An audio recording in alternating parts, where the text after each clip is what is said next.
Yeah, so on this channel, we're going to be doing such things like interviews, fitness videos, workouts, Q&A videos, and yes, I will be covering health news because undoing the media and mainstream science brainwashing is imperative for us becoming stronger, more functional, smarter humans.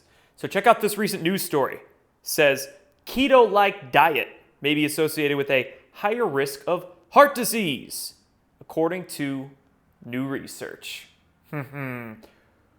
Perfect example of big pharma bullshit with the help of probably paid off universities. Great example of a big issue when it comes to mainstream science and especially modern medicine. So a keto-like diet, right? People have been following keto-type diets for eons with fantastic results. You can hear anecdotes, testimonies all over the place of people doing great wonders for their own health by following keto-type diets, cutting down carbohydrates drastically, particularly cutting out grains, processed grains out of their diets, breads and crackers and shit like that, white flour, white sugar, and whatnot. So does a keto-like diet really give people a higher risk of heart disease? What do you think, right? Let's dig a little deeper into this story. That's what you always have to do. Dig deeper into who did the study, who funds the study, where was the study completed, what did they actually do in the study? Things like this can illuminate where the study might have gone wrong and show you where there might be special interests in the study. So, this particular study on the keto diet, supposedly increasing risks of heart disease, was done out of the University of British Columbia's Center for Heart-Lung Innovation. British Columbia University Center for Heart-Lung Innovation. And in fact, I went to the University of British Columbia Center for Heart-Lung Innovation's website. I pulled up their annual report, the most recent one I could find, which was in 2021, so about a year and a half ago. I pulled up this annual report, and guess what I found? Scrolling through it, doing my due diligence, and I found the section that said partners. They're financial partners. You know who was on this list? Companies like Pfizer, GlaxoSmithKline, or however you say it, GlaxoSmithKline, whatever, Merck, Bayer, Big Pharma. Big friggin' surprise, right? There were like 40 names on this list, a bunch of other universities, government organizations.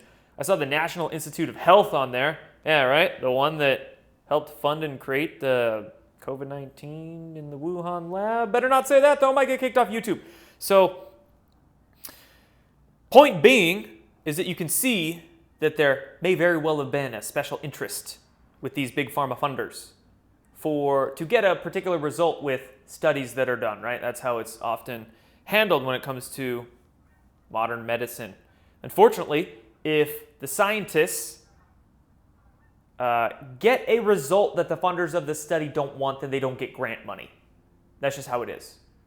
Not just in modern medicine, but that goes for physics, the whole physics, astrophysics, world, engineering. I mean, so many different branches of science, compartments of science. I mean, if they won't get the grant money, they won't get the research money if they don't come out with the particular result that the funders of the study want them to. Whether it be to sell a product, sell a narrative, whatever the case, right? So, funny. And then, how about some aspects of this study? Well, I have questions. Apparently, they were studying people who were on keto diets. Well, that's a very broad thing, a keto diet. You could be stuffing your face with a bunch of shit food and still be on a keto diet. So I wonder, what kind of keto diets were they ingesting? You know, were they ingesting a bunch of genetically modified, pesticide-laden, preservative-laden food? Because that'll make a difference in the study. So these are important things that, of course, these sorts of nuances aren't often discussed when it comes to studies. Most scientists don't look that deep into the different parameters and extraneous things like that that could affect the results. So if I would have to guess, I would say that this study was probably very badly done. And in fact, Might have even had a little bit of a special interest with the funders of said Center for Heart Health Innovation, whatever, out of the University of British Columbia. And I would venture to guess that no, keto diets probably do not increase your risk of heart disease as long as you are being smart with it, right? Eating the organic foods, having the proper ratio of fats to proteins, and getting enough micronutrients, vitamins, minerals, enzymes, good bacteria in your body, right? You do all these things in proper moderation, proper ratios in your body, you'll be fine. But you can do keto diets, of course, in a very bad way, in a not smart way, and probably, yes, get heart issues. But did the study talk about that? No. Is the mainstream media reporting about that? No. Does Big Pharma care? No. They just want to sell more drugs, more pills. So they don't give a shit about honest, actual health and good information. So there you have it, folks. I say, if the keto diet's working for you, good. Do keto diets increase your risk of heart disease? I say probably not. There's a lot more to it. And it's funny, right? Apparently, if you look at the media and science, health media over the past 6 months, how many things cause heart disease, heart attacks, heart issues? Climate change and video games and cold showers and marijuana and ozone in the atmosphere and keto diets and shit in the street, literally. I'm not making that one up. There was a study done that showed that shit on the sidewalk causes heart issues. Yeah, all these things cause heart problems, but no, it's not the experimental pokes that people are putting into their extremities. Don't worry about that. Nothing to see here. Look at all these other things that we're saying cause heart issues. Anyway, that's a conversation for another time. All right. That's all for this one, folks. Do your keto diets if it's helping you.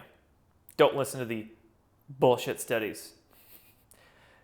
Study shows that 99% of scientists will say whatever the people who fund them want them to say.